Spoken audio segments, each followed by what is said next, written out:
Okay, so we've also been asked to do some demos for some new construction properties. So I want to run you through that now. So I have this new construction property here that we're going to do. And so if I were to, well, I'll show it to you on the map here in a second. So I enter in the address, Google finds it, but you saw the number just went away. So it's unsure where it is. If I click on this, you can see where the pin put it. And so this is, you know, typical of new construction where it doesn't look like it's been built out, even though maybe there's homes there at this point. And so what we can do here is I can find anywhere on this map and I can click on that and it's going to put the lat long in for that area. So if I think that, oh, you know what, this is actually on this side of Arcadia over here, I can click that and that's where it will map it to. And so then I just go forward and I do the rest of the stuff the way I normally would.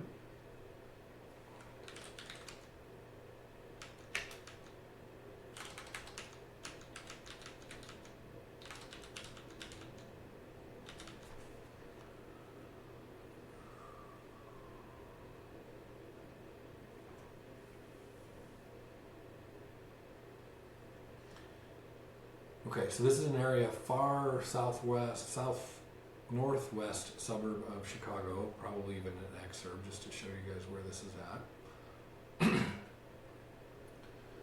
So, and you can see, like, it's not even logging any sales up in this newer part. This is all newer construction too, but this is a few years old.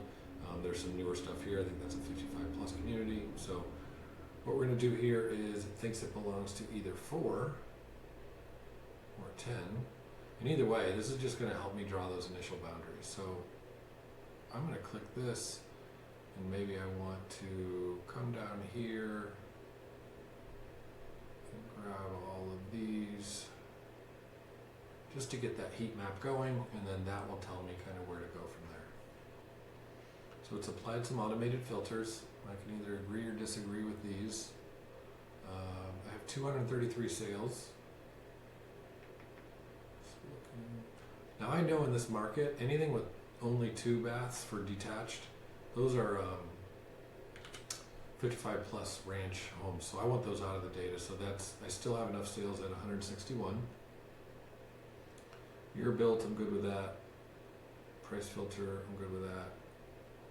Stories, actually I'm just going to get rid of the 1 stories because there weren't very many of them anyway, and I still have enough property. So I'm going to click create heat map.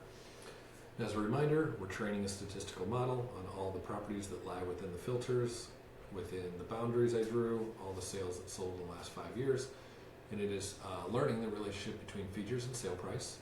It's then going to take what it learned and it's going to try and predict the sale price of all the other properties. When it predicts them successfully within 3%, they become dark green. When they're significantly lower, they become blue and then red. And so you can see that as we expand out, there's some other pockets. This looks like a lower priced, probably new construction or newer construction neighborhood. So anyway, we have, I feel good about this. If I wanted to cut these out, I could, but for time's sake, I'm not going to redraw the boundaries. I'm just going to leave it as is. And so let's go ahead and a couple things. Number one is I have 156 sales over 5 years, but in the last 12 months, probably significantly less.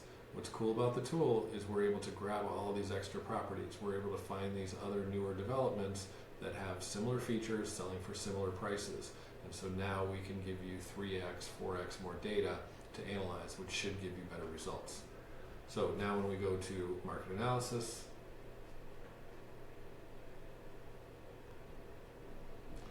we can see the 5-year trend line, the increase during COVID, and it's still just generally been going up. And we can zoom in on that 1-year trend. Again, we're looking at 110 sales over the last 12 months because we're pulling from the SS and the CS. And so we got a lot of data to analyze. I feel really good about that. We can come down here and look at supply. Supply is starting to spike up a little bit. Market times are remaining relatively low. Sale to final list price really high. This is supportive of an increasing market. Sale to original still high. Concessions. You see all that. Okay, let's see. So now we can go, I want to show you guys feature adjustments real quick. Because one of the questions we got, let me see this. Is there any adjustment methodology that is best used with new construction? So I want to walk through that. Okay, so I'll just walk through this as if I were reconciling these adjustments. So I'm looking at GLA here, and what's interesting is you can see all the dots stacked up here at 2356. It's clearly there was a builder model that was that size, and you can see it's kind of cool. The range of sale prices of this same model is somewhere between 403 and 476. And what's attributing to that? Well, it's age, right? Some of those might be 3 years old versus brand new. It's location. Some of those might be on the water or backing to the busy road. And it's quality, upgrades, right? In this community, I've seen as many as $100,000 in upgrades, and I've seen as many as zero. And so there's a lot of stuff that would be attributing to that. So we see the GLA adjustment indicator 70 or 60 to 88. This is the 90% credible interval. We also have peer adjustments. This is what peers are doing on similar properties in this market. And so there's some overlap here. There's some overlap between the 50 and 75 and here, right? And so 74 aligns with this. Depreciated cost says we should be at the upper end.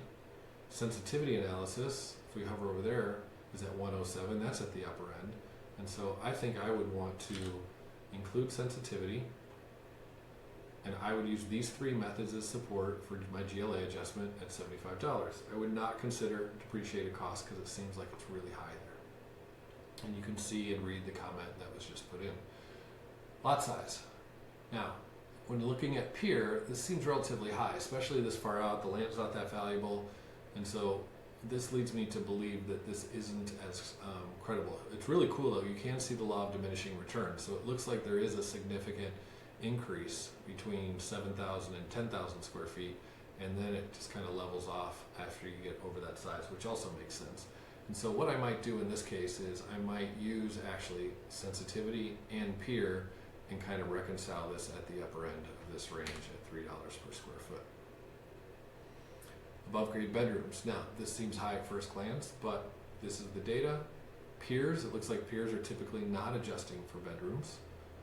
Sensitivity analysis says 17,000 in the grid, and so I might be apt to actually trust this because I know that making this adjustment to any of the 3 or 4 bedroom comps is going to result in a tighter range, and so I really like that.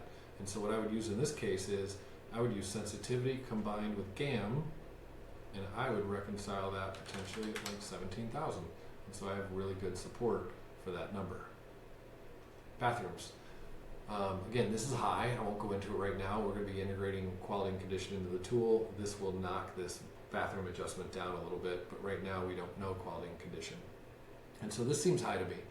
And so what I would do here is I'm just going to toggle off GAM.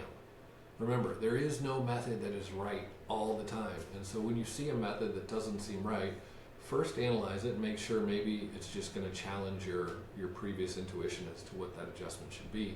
But if you still feel like maybe that's not reasonable, then just get rid of it, toggle it off.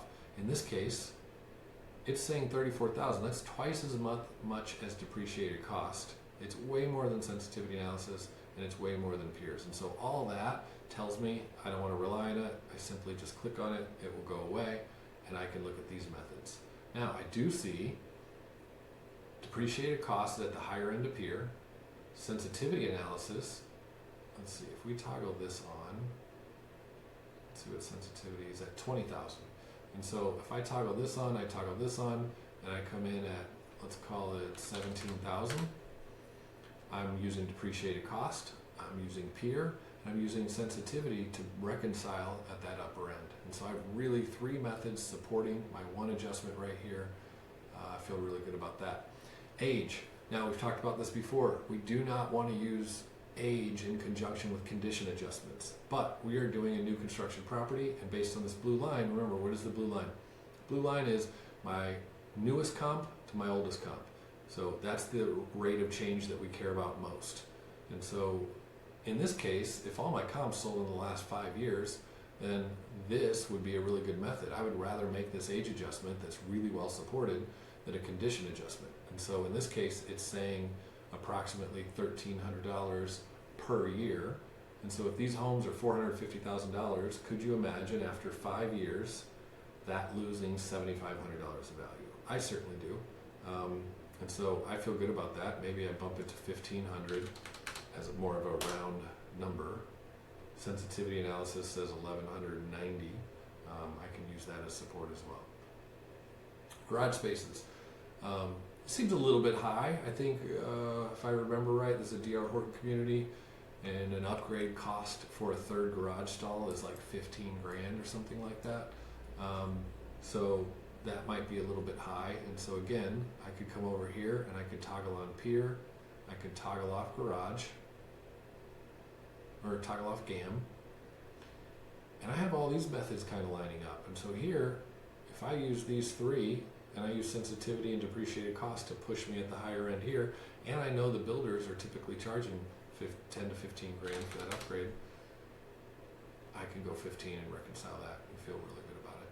Number of stories, they all have the same stories, and then you have this other stuff. So yeah, that's how I would go through and do the adjustments on this one. So hopefully this was helpful for new construction.